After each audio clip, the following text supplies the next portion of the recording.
One thing I can tell you from being in my 70s is this. When you see sparks to a fire, you know it's going to turn into a fire.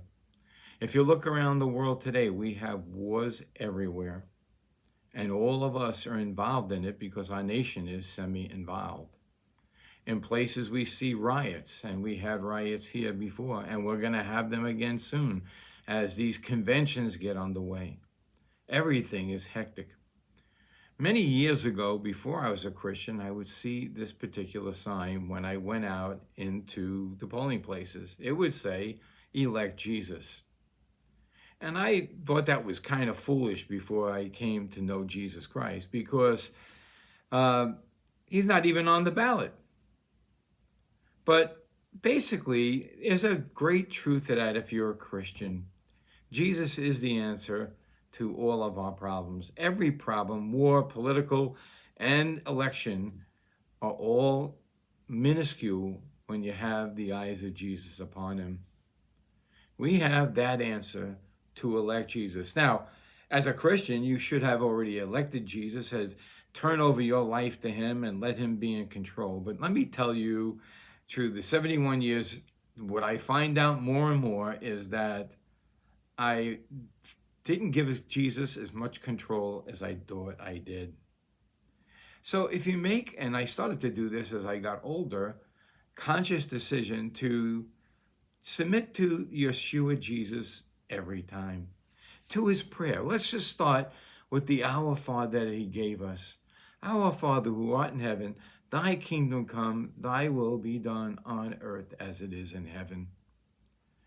We give it all over to Jesus and wait for him to deliver.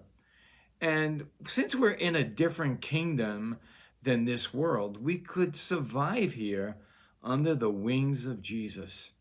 And I'll tell you, there's a statement that's true in the Bible that you will mount up with wings of eagles even in your old age. And the Lord has been doing that for me. So leadership in our country and in the world doesn't know the answer to anything, especially when they believe there is no such thing as truth. But if we follow Jesus and his word, we know it is truth.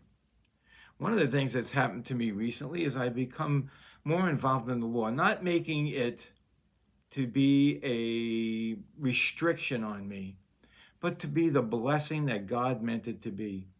When you look at the law that God has given us and Jesus fulfilled, it is all good for us. There's blessings and there's cursing. We go in different directions by the choices that we make. We have two gates to pick from, the narrow and the wide, and that's every day. Even if you're saved, you're with Jesus, you're going to be in heaven, but you choose every day who you're going to serve. Are you going to be on the narrow path or are you going to be on the wide path? Most choose the wide path. And let me give you an example. The example is this. Somebody hurts you and you hold on to that hurt and you will not let it go. And that's what the world tells you to do. Try to get even. Yet you cannot settle with yourself or with the individual, and things just spiral out of control. Wishing harm on others and things like that. And we know that the Torah, the law, and Jesus Christ all have the same thing in mind. That if we love our neighbor as ourselves, we'll be blessed. But if we curse our neighbor and lie about a neighbor and exaggerate about a neighbor, we are going to be miserable. So if you don't have a peaceful life, perhaps it's time now to choose Jesus' way. You know, sometimes in our mindset, because Jesus is God and he is man, we only see him when we apply the law to our lives, that we can't fulfill it, only Jesus can.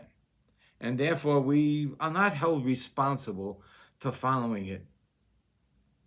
Because Jesus came in the flesh and was able to follow the law because his will was set on his Father's, doesn't mean we should take it lightly. We should follow Jesus' law just as he taught it. Here's how we should be thinking. We can't be sinless, but we can definitely sin less. This is why Jesus says over and over, pick up your cross and follow me. When you pick up that cross, you're choosing the narrow path. The path of forgiveness is great rewards because you don't have the bitterness in you any longer, and you don't have the bitterness against another person. And even if they keep coming at you, they're not going to be able to overtake you when they are seeing the godliness that dwells in you. You are the light of the world if you make and choose yourself to be. Are you going to pick up your cross and follow Jesus daily?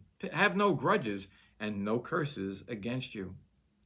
And keep this in mind what Jesus said in that prayer.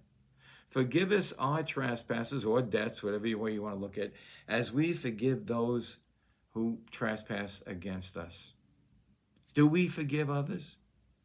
If we don't forgive others, why should God remove the curse of the Lord that's on you? One thing that I have found in my life is when I slip up, if I confess quickly, not only does God forgive me my sin, but he takes me away from many of the consequences that I would have had. It is always better to forgive. Sure, you may blow your top. Go and confess your sin to your neighbor and to the Lord. Remember what it says when Jesus told the one parable that they had a wrong against each other and one's going to take him to court. And on the way to court, Jesus tells him, settle the case. Because before you get to the judge, and the judge is going to divide who is right and who is wrong. You may be wrong. And then you're going to be wrong before God. The day you stand before him, you're going to have to face that, saved or not.